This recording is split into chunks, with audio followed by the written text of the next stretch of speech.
Eli terve vaan kaikille, mun nimi on tosiaan Mikko Valkama tuolta Elektroniikan ja tietoliikenteen laitokselta täältä TTY. Tämä on langattoman tietoliikenteen proffa, että ehkä joku on saattanut kursseillakin olla tai muuten muistaa koululta. Joskus olin tämän tietoliikenteen elektroniikan koulutusohjelman ja sitä seuraavan sitin vetäjä myöskin muutaman vuoden ja muuta. Ainakin osa naamoista on ihan tuttuja. Ja mulla on itse asiassa loppujen lopuksi yllättävän paljon samankaltaisuutta tässä mun esityksessä verrattuna edelliseen, mutta toistokoodihan on kaikkien koodien äiti. Eli sehän on vaan hyvä asia. Sen tietää siitäkin, että keskimmäinen poika pyytää joka ilta lukeen Kudenukin Jeeppi-nimisen sarun. Joka ilta. Toistokoodi toimii. Mutta tätä langatonta konnektiviteettia mäkin tässä omassa esityksessäni käsittelen. Ja mulla on muuten selvästi vähemmän kalvoja kuin edellisellä, mutta selvästi enemmän tekstiä per kalvo. Eli ehkä merkkien määrä on jopa suurempi kuin edellisessä esityksessä. Eli selvästi parempi esitys, mutta tässä on tätä yleisluonnehdintaa. Sähän käy tätä ihan samaa asiaa läpi, että jos ajatellaan langatonta konnektiviteettia noin yleisesti ottaen, niin totta kai mobiiliverkot, 3 GBP mobiiliverkot on yksi osa, sitten nämä ISM-kaistan ja muiden lisensioimattomien taajuuksien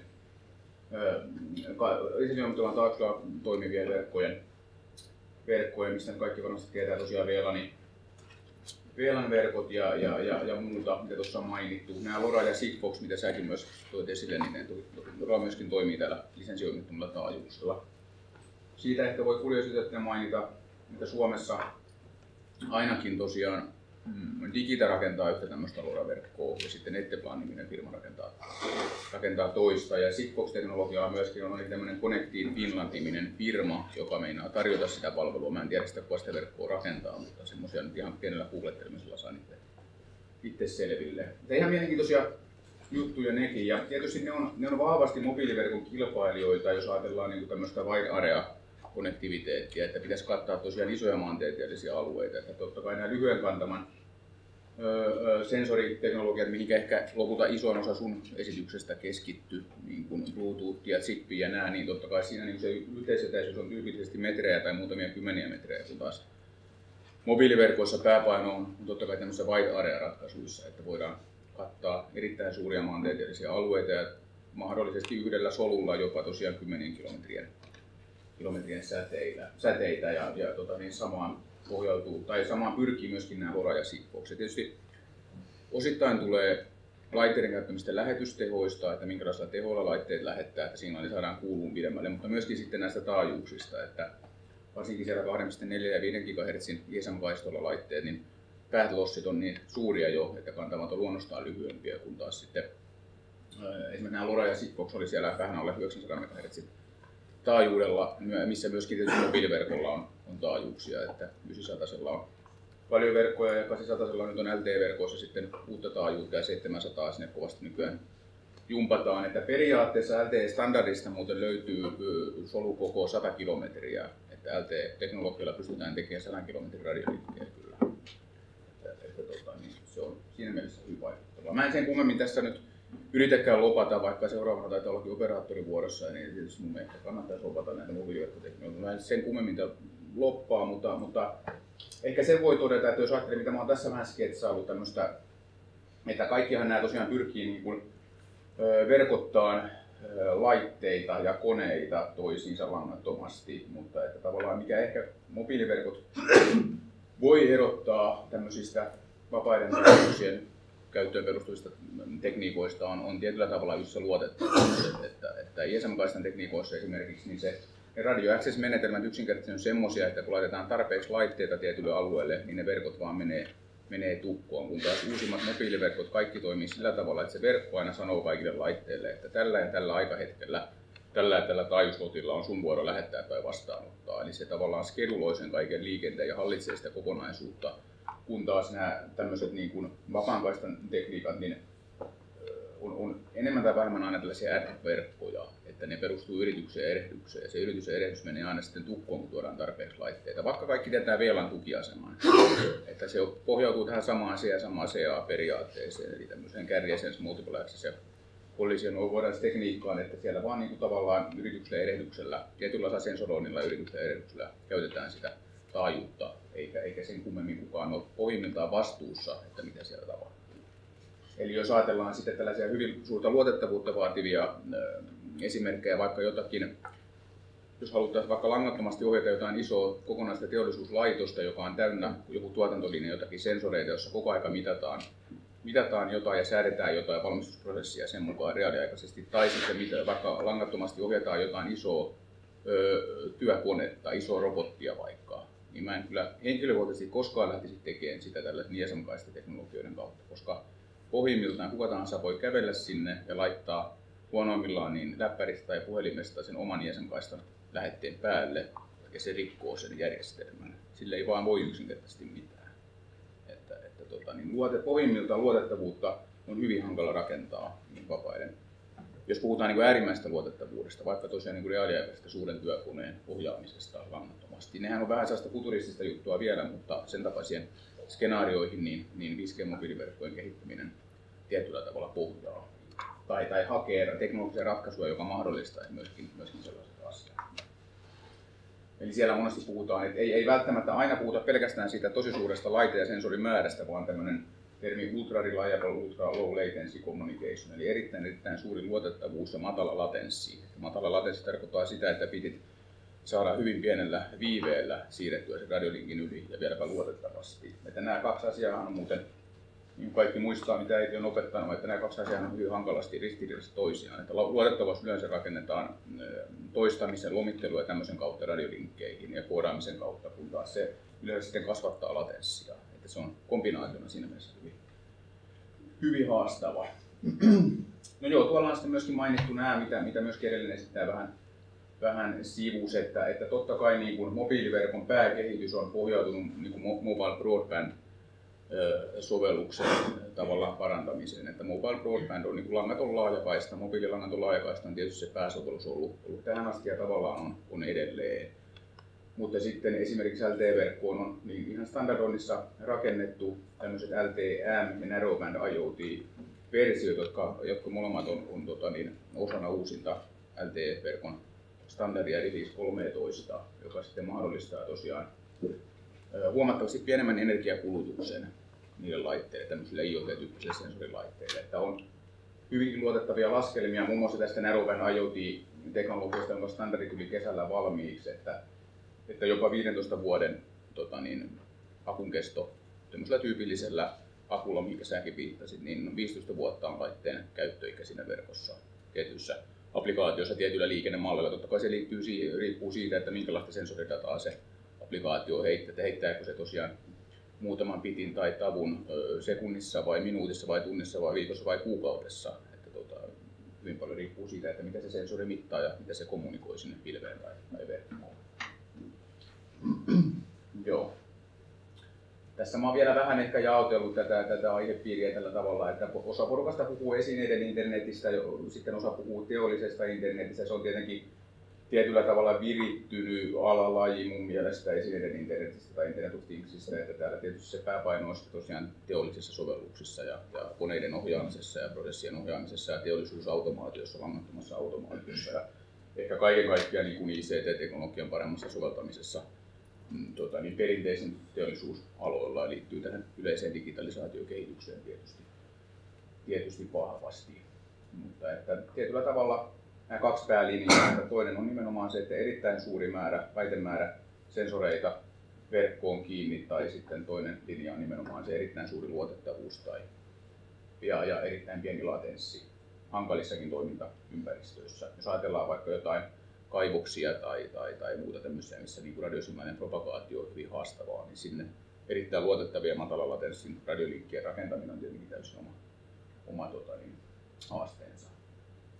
Mutta paljon puhutaan tosiaan siitä tässä teollisuuskontekstissakin, että voisiko jossain isossa tehtaissa olla täysin omia niin kuin dedikoituja tukiasemia, vaikka ihan yhtä lailla LTE-tukiasema voisi olla tällaisessa tehdasympäristössä. Iso tehdasrakennus, niin muutama LTE-sisäverkko tukiasema siellä, jolla hanskattaisiin koko se prosessin ohjaaminen ja kaikki langaton connectivity. Tällä hetkellä varmasti se on lähinnä niin kuin VLAN pohjasta ja niin kuin säkin sanoit, niin se on aika lailla alkeellista kyllä, että jo pelkästään tietoturvan kannalta. Että kuka tahansa sinne voi kävellä, niin melkein pystyy pienellä sorminäppäryydellä pääseen kiinni sinne prosesseihin ja siihen liikenteeseen. Okei, tuohon mä vielä keräsin, tai en kerännyt itse, jos ollaan rehellisiä, niin kopioin jostain Nokian kalvoisetista tuollaisen taulukon. Että tässä on vähän luonnehdittu vielä näitä tekniikoita ja täällä sitten, mitä taajuuksia ne käyttää, minkälaisiin datareitteihin päädytään. Näistä numeroista voi olla, sulla oli esimerkiksi tuossa muistaakseni 250 kilobittiä per sekunti, mutta nämä on niin suuruusluokkalukuja, että onko se muutama 100 bittiä sekunnissa vai muutama 10 kilobittiä vai megabitti vai muuta, että antaa ainakin suuruusluokkaa siitä, että minkälaisiin bittinopeuksiin olla eri tekniikoilla päädytään. Mielenkiintoista sinänsä on muuten havaita, että myöskin ihan vanhaa kunnon GSM- tai GPRS-verkkoa, niin sitä on kehitetty tähän asti edelleen melko aktiivisesti. Tämä on ECGSM viittaa tämmöiseen Enhanced Coverage-versioon, eli tosiaan vielä suuremman niin kuin peittoalueen ja kuuluvuusalueen tavallaan tuottamiseen GSM-verkkoihin. Täällä on myöskin jotain arvioa näistä moduulien ja laitteiden hintatasosta ja sitten toisaalta niin kuin operaattorin kannalta niin verkon rakentamisen kustannuksista ja ylläpitokustannuksista. Hyvin tärkeä pointti muuten täällä on se, että mihinkä tietysti 3GPP-teknologian kehittäjät on pyrkinyt, että olemassa olevia verkkoja saataisiin pelkillä ohjelmistopäivityksillä päivitettyä tukea näitä uusia ominaisuuksia. Että se, jos pitäisi lähteä kaikkeen verkkoinfrastruktuuriin niin kuin hardista päivittää sen kentälle, niin sehän on sitten jo melkein sama kuin rakennettaisiin uusia verkkoja vallan tilalle. Että jos pystytään ohjelmistopäivityksellä sinne verkkolaitteisiin tekemään uudet ominaisuudet, esimerkiksi tuki tälle narrowband IoTille, LTE-verkkoihin, niin se on tavallaan se koko homman juoni tietysti niin kuin verkkolaitetoimittaja ja verkkotoimittaja ja verkko-operaattorin näkökulmasta. Kun taas sitten kuluttajalaitteet tietysti vaatii uudet piirisarjat, jotka tukee sitä uutta tiedostusteknologiaa. Tuossa on se tosiaan se Sigfox, mistä sä puhuit, niin se on tosiaan semmoinen erittäin kapea, muistaakseni siis muutaman 100 hertsin radiokanavaa käyttävä teknologia, että sillä ei todellakaan niin kuin saada kuin sitten muutama, täällä on mainittu, että noin 100 bitin per sekuntiluokkaa olevaa konnektiviteettia aikaiseksi. Tietenkin ne heidän uskomattomat kantamalaskelmat 1000 kilometriä perustuu siihen, että hyvin kapealla kaistalla niin kohinateho on pieni.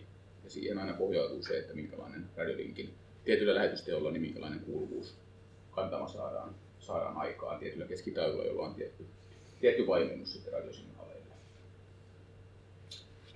Okei, tuolla on sitten viimeisenä mainittu se 5G, mikä kaikki oli jollakin tavalla se mun esityksen piti olla se yksi pointti, niin täällä on mainittu sitten 5G-verkot, eli se mobiiliverkkomaailmassa viittaa tietenkin siihen seuraavaan täysin uuteen radioverkkoon, että on täysin ilmeistä, että LTE-verkot on mihin operaattorit on investoinut ja investoimassa koko aika, niin aivan hurjasti rahaa, että totta kai LTE-verkot tulee olemaan pystyssä ja vuosikymmeniä ja niitä edelleen rakennetaan hurjasti lisää. Muistaakseni kerran kuuntelin konferenssissa yhtä AT&T:n edustajan, yhden suuren amerikkalaisen mobiilioperaattorin esitystä, niin hän sanoi, että heillä on edelleen $100 miljardin investointiohjelma LTE-teknologiaan. Että tietysti voi kysyä, että sitten kun heidän ovelleen menee koputtelemaan, että tässä olisi tällainen 5G-verkko, niin että löytyykö rahaa alkaa sitä heti sitten kehittää ja rakentaa, on hyvä kysymys. Mutta että tuo kehitys on kyllä tosiaan kovasti käynnissä ja ensimmäisiä ihan tämmöisiä esikaupallisia ratkaisuja mahdollisesti ensi vuonna tai seuraavana esimerkiksi Verizonilla, joka on toinen Amerikan suurista operaattoreista, niin mahdollisesti tulee olemaan jo käytössä.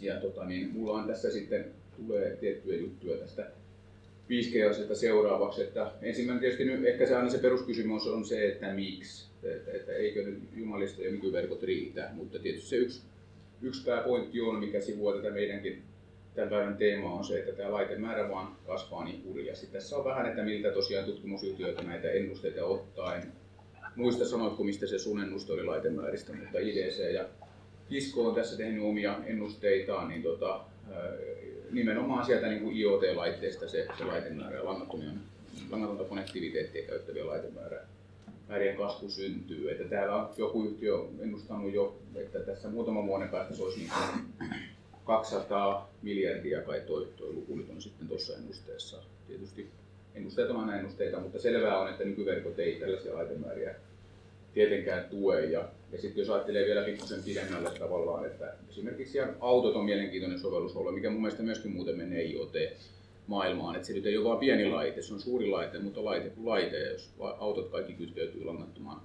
verkkoon entistä paremmin. Niin, ja myöhemmin, jos ne on kaikki vielä robottiautoja, jotka ajelee itsekseen, niin mitä muuta siellä on sitten enää tekemistä ihmisillä kuin surffailla netissä ja tehdä tietysti töitä etätöinä, eikö niin, heti jo työmatkalla.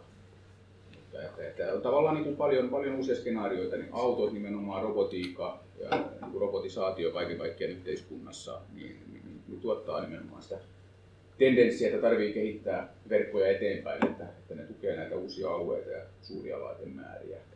Tuossa on ihan hauska kuva, minkä nappasin tuolta verkkosivulta. 5G PPP on tämmöinen kattojärjestö, joka Euroopassa tietyllä tavalla Euroopan unionin suurissa tutkimuspuiteohjelmissa niin koordinoi 5G-mobiiliverkkoihin liittyvää tutkimusta. Ja heillä on ihan hyvät verkkosivut, sieltä voi lukea 5gppp.eu, niin sieltä voi lukea kaikenlaisia hauskoja tarinoita. Tässä on vähän yritetty näitä sovellusalueita sketsailla juurikin tavallaan niin kuin teollisuussovellukset, suuret teollisuuskonstruktiot, koneiden ja laitteiden ohjaaminen siellä, autot, sitten tietenkin energiaverkko ja tavallaan kaikki nämä smart grid-teknologiat, että ei ole ehkä realistista, että tämmöiset älykkään sähköverkon toimijat, niin ne rakentaisi omaa tietoliikenneinfraa, vaan kyllä ainakin mobiiliverkon näkökulmasta ja toimittajien näkökulmasta on se, että tavallaan kaikki käyttää sitä samaa yhtä laajaa kommunikaatiolaskenta-alustaa, eli tällaista 5G-mobiiliverkkoa sitten tulevaisuudessa.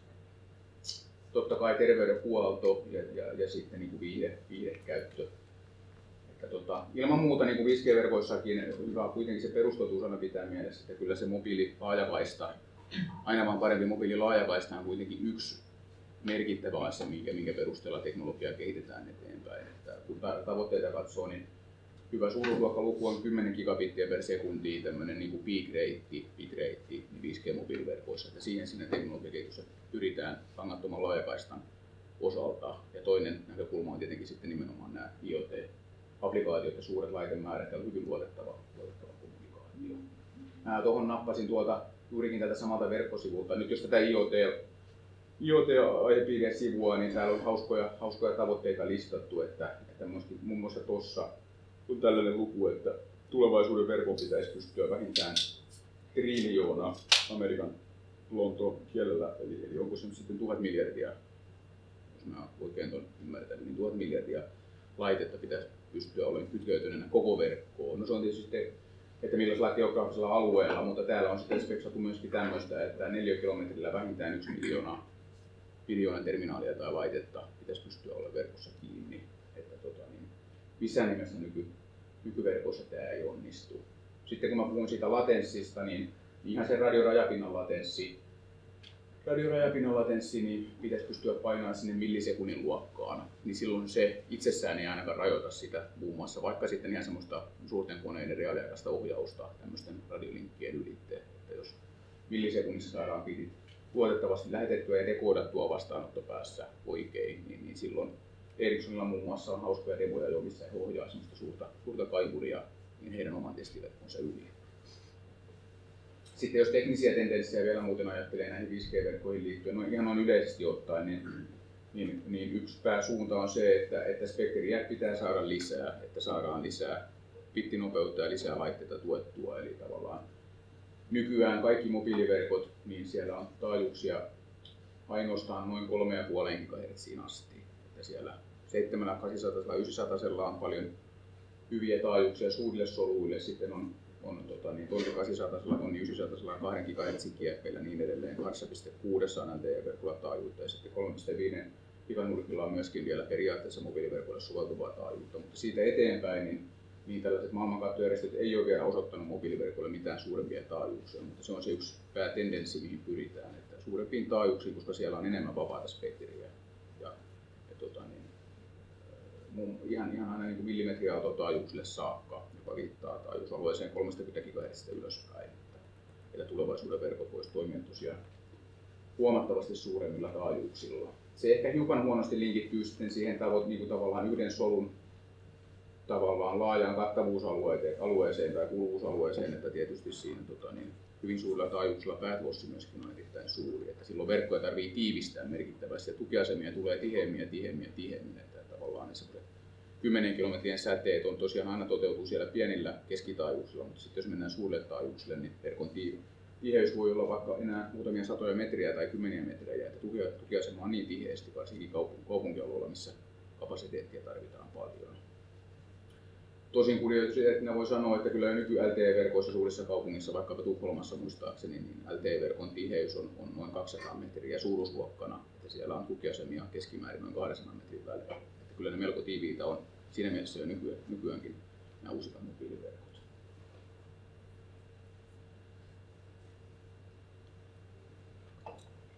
No joo. Eli siinä oli mun esitys. En tiedä, onko tämä erityisen paljon mitään uutta enää siihen, mitä sä sanoit, mutta ehkä mulla oli hiukan enemmän tätä mobiiliverkkoperspektiiviä tässä. Että jos on mitään kysymyksiä, niin niitä voi heittää tässä kyllä hyvin. Ilmeisesti seuraavaksi operaattoripuheenvuoro vielä tulossa. Ja mä en tarkoita mitenkään sitä, ettei tosiaan, että väärin ymmärrystä, niin että IoT-ratkaisuja pystyy rakentamaan nykyverkollakin vallan mainiosti. Mä nyt ehkä vaan otin kuitenkin tämmöistä vähän niin kuin tulevaisuuden perspektiiviä tähän, minkä tavallaan tutkimus- ja tuotekehitys yrittää pyrkiä, mutta ei tietenkään sitä tarkoita, ettei nykyverkolla voisi rakentaa, nykylangattomalla teknologialla voisi rakentaa IoT-ratkaisuja, ettei tule sellaista ymmärrystä. Sitten tuli siitä alkupuolen kalvosta, missä laitat siitä, että nykyverkoilla halutaan softalla päivittää niitä järjestelmiä, niin toi nyt sitten se pääsy, minkä takia Ericssonilla mennä huonosti, kun ne uhkaili, että ne lopettaa koko mobiilituotannon Ruotsissa. Uutisissa, että joo. Ne jäänyt softasta niin paljon jälkeen. En mä usko, että Ericssonin softassa sen kummemmin on jäljessä. Kaipa siinä on tää, no en tiedä, mutta perusklassiset asiat, että mitä se työn tekeminen missäkin maksaa ja minkälaista myyntiä. Tällä hetkellä varmaan niin kuin tavallaan investoinnit mobiiliverkoissa on hiukan odottavalla kannalla ehkä, kun tämä 5G-teknologia on jo pikkusen tässä tavallaan niin kuin mediassakin pyörii ja huulilla ja ehkäpä operaattorit osittain on tullut, osa operaattorista ainakin vähän varovaisemmiksi, että kannattaako enää tehdä tosiaan uusia isoja investointiohjelmia LTE-teknologiaa, jos se 5G-teknologia on jo melkein ovella, että se taitaa nyt näillä verkkotoimittajilla olla se isompi ongelma tällä hetkellä. En mä usko, että Ericssonin kyvyssä tehdä softaa ja hardista on lainkaan mitään ongelmaa. Ja tietysti nyt sekä Nokian että Ericssonin bisnestä syö Huaweiin kova nousu, että on muutamassa vuodessa noussut siis erittäin suuressa verkkolaitetoimittajaksi. Nyt laitemyyntikin kasvaa koko ajan 10% vuodessa. Että se ei tosin enää Nokia ja Ericssonin erityisesti hetkauta, mutta Samsungia varmasti kylläkin kovasti ja Applea. Joo, onko muita kysymyksiä? Niin tuosta tuohon älyverkkohommaan, niin oikeastaan tuli mieleen, että mitä toi 5G voisi tarjota parempaa kuin 3G tai 4G siihen maailmaan? Onko minkäänlaista? Tämä Smart Grid-asia niin. Vai? Niin no, joo, kyllä siinä varmasti samoja asioita esimerkiksi luotettavuuden latenssin, että en tiedä minkälaisiin latensseihin siellä applikaatioissa halutaan päästä, mutta niin kuin nykyverkoissa se on kymmeniä tai satoja millisekunteja. Kumminkin ne datat on aika pieniä, mitä siellä siirtyy. Joo. Että jos se on semmoista klassista sensorimittausdataa vaan, mikä ei ole erityisen aikasensitiivistä, niin kyllähän nykyverkot siihen hyvin soveltuu. Kaikilla on, tai siis varmaan monella on kotonakin ehkä sähkömittari, jota etäluetaan GPRS-modemin avulla. Että kyllähän nämä ihan hyvin toimii nykyään. Suurin osa ottaa, että niin on vaan ohjataan jotain katkaisijaa tai niin. Tämän tyylistähän se nyt enemmän on se älyverkkohomma. Kyllä siinä varmasti nykyverkkoratkaisulla ihan hyviä ratkaisuja saadaan aikaan. Että en välttämättä näe siinä applikaatiossa niin erityisen suuria haasteita. Onko just niin käyttäjämäärä sitten, että niin. vastaan noissa nykyverkoissa? Niin, tietysti, että tosiaan jos sinne niitä sensorinodeja kylvetään niin aivan tolkuton määrä, niin kyllä ne nykyverkot tuppaa menee tukkoon. Se parempi tuki isolle laitemäärälle, mutta se yksi näkökulma. Ei tapahdu ruisrokkia, kun puolet yleisöstä on perjantaina paikalla ja siinä vaiheessa kukaan ei enää saa lähetettävistä tekstiviestiä. Puhumattakaan, että joku rupeaa striimaamaan kaverista. Kyllä. Tietoturvaa meni YouTubeen.